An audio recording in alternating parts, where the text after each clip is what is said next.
रात लगभग 9:30 बज रहे थे। पहाड़ी रास्तों से गुजरती सफेद रंग की छोटी टूरिस्ट बस घने जंगल के बीच हिचकोले खाती आगे बढ़ रही थी। बाहर इतना अंधेरा था कि बस की हेडलाइट भी मुश्किल से 10 मीटर तक रोशनी फैला पा रही थी।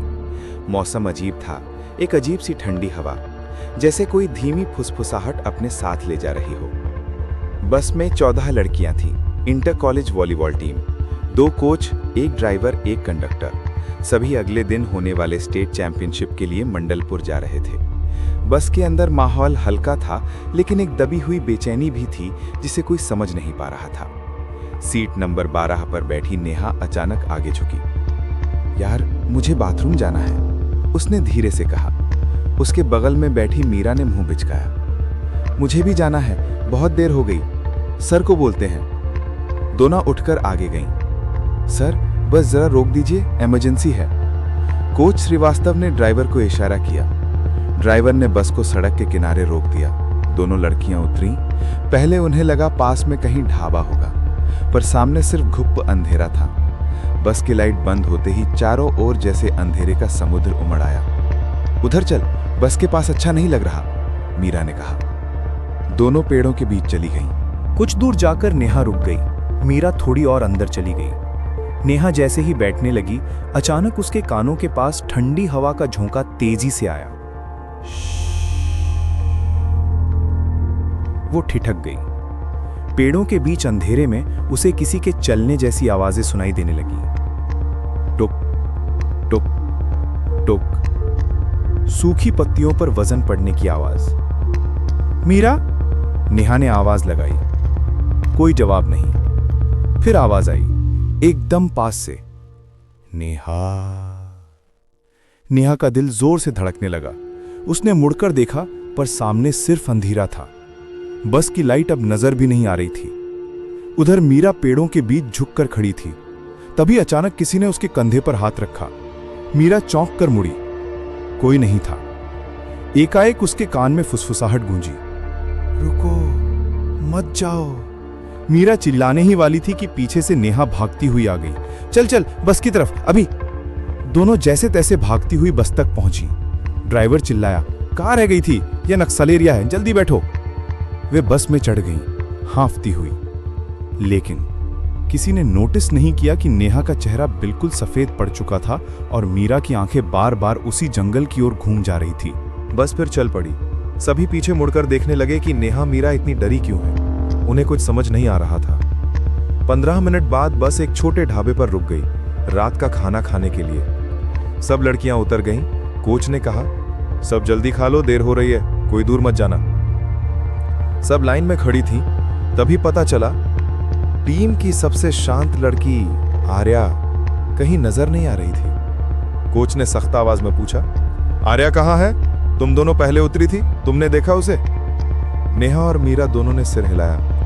हमसे पहले तो बस में ही थी। कोच गुस्सा होकर बोले, मजाक कर रही हो क्या? सब ढूंढो। सब चारों तरफ भागे। आर्या कहीं नहीं थी। ढाबे के पीछे एक टूटी दीवार थी, उसके उस पार मिट्टी का मैदान और मैदान के बीच एक पुराना सूखा सा कुआं था। एक लड़की चिल्लाई, रुको, वहां कोई है। सब दौड़कर पहुंचे। आर्या कुएं के बिल्कुल पास खड़ी थी, एकदम स्थिर, जैसे पथराई हुई मूर्ति हो। उसकी आंखें खोखली थीं, हाथ लटक रहे थे, बाल बिखरे हुए।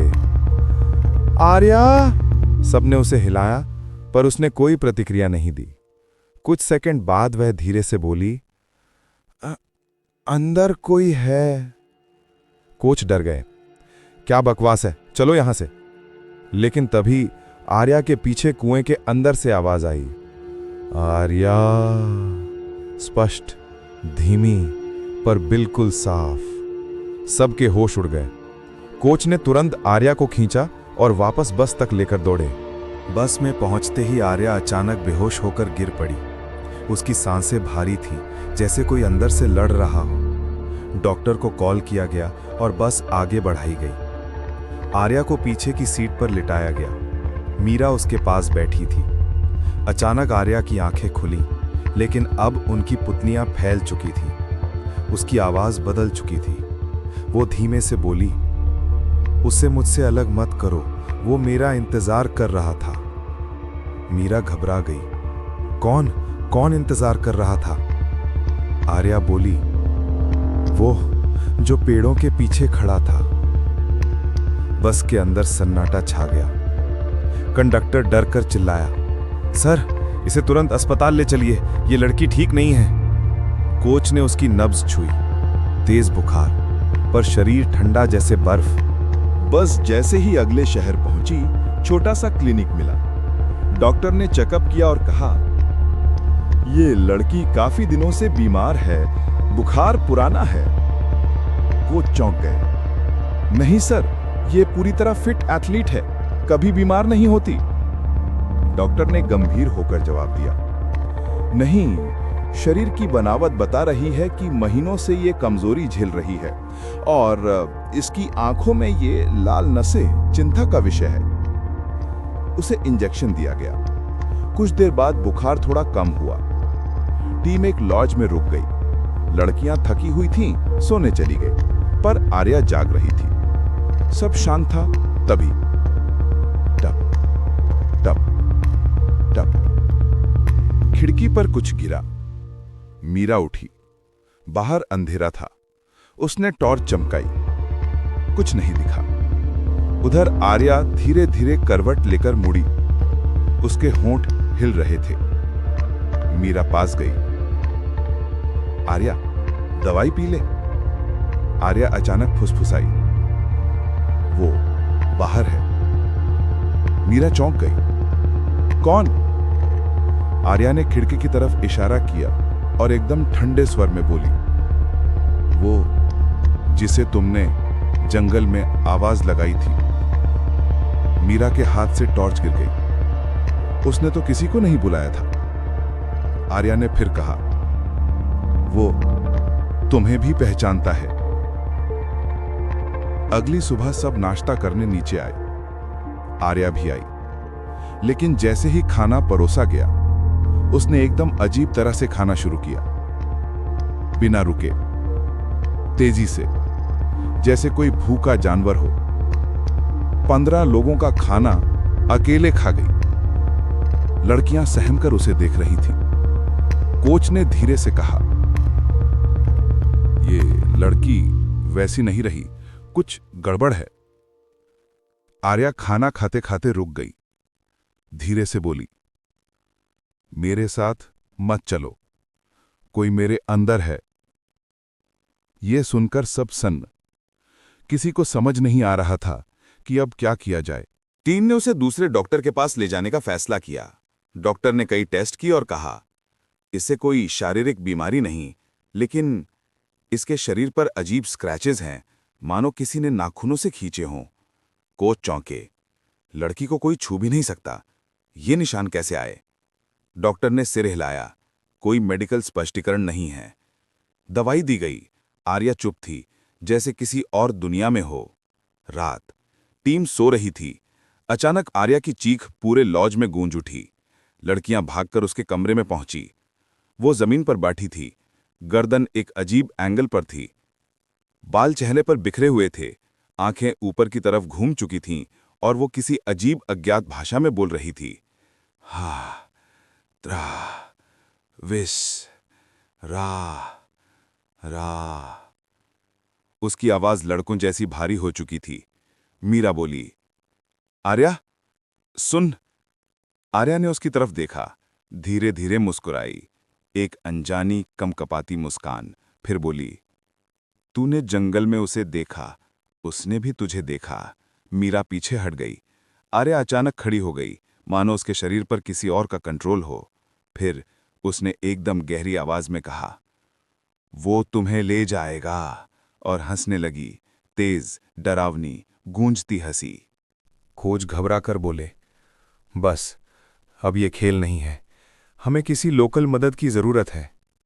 लॉज के मालिक ने बताया, पास के गांव में एक बूढ़ी दाई है, उसने कई अजीब केस ठीक किए हैं। कोच ने कहा, उसे बुलाओ। 1 घंटे बाद दाई आई। सफेद बाल, काली आंखें, हाथ में तांबे की थाली और कुछ जड़ी बूटियां। जैसे ही उसने आर्या को देखा, उसने थाली जमीन पर पटकी। ये लड़की की नहीं, किसी और की आवाज बोल रही है। दाई ने कहा, इसे हवा लगी है, बहुत पुरानी, बहुत जिद्दी हवा। किसी आत्मा ने इसे अपना घर बना लिया है। सब डर गए। दाई बोली, यह आत्मा किसी लड़की को ढूंढ रही है, शायद जिसे उसने कभी खो दिया था। दाई ने अपने थैले से एक छोटी काली सुपारी निकाली। ये इसके मुंह में डालना होगा, अगर ये चबा गई तो आधा काम हो जाएगा। सब हिचकिचाए। कोच ने कहा, जो जरूरी है करो। 3 लोगों ने मुश्किल से आर्या का मुंह खोला। दाई ने सुपारी उसके मुंह में डाल दी। आर्या कुछ सेकंड तक जमी रही, फिर अचानक उसका शरीर जोर जोर से कांपने लगा, जैसे कोई अंदर से तोड़ रहा हो। उसकी आवाज दहाड़ की तरह निकली, तुम इसे मुझसे छीन नहीं सकते। कमरा हिल गया, लड़कियां चीखने लगी। दाई मंत्र पढ़ती रही, ओम हनुमते नमः, ओम हनुमते नमः। आर्या जमीन पर गिर गई, अचानक शांत। फिर धीरे से बोली, एकदम सामान्य आवाज में, सर, मुझे घर जाना है। पर उसकी आंखों में डर अभी भी था।